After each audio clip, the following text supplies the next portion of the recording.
नमस्कार, जय महाराष्ट्र मित्रांनो। आताच्या क्षणाची सर्वात मोठी ब्रेकिंग न्यूज। लोकसभेत निलंबन शास्त्र कायम। ठाकरे गटाचे खासदार सुटले, शरद पवार गटाचे सापडले। काय आहे सविस्तर अपडेट जाणून घेऊया। संसदेच्या दोन्ही सभागृहातून सोमवारी 78 खासदारांना निलंबित केल्यानंतर मंगळवारी कामकाज अडथळा आणल्याप्रकरणी लोकसभेतून आणखी 49 खासदारांना निलंबित करण्यात आले आहे।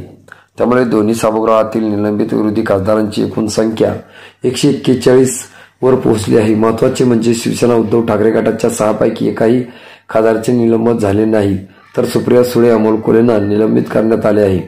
निलंबित खासदारांचे नॅशनल कॉन्फरन्सचे फारुख अब्दुल्ला, काँग्रेस नेते शशी थरूर, राष्ट्रवादी काँग्रेसच्या सुप्रिया सुळे, अमोल कोल्हे आदी खासदारांना समावेश आहे।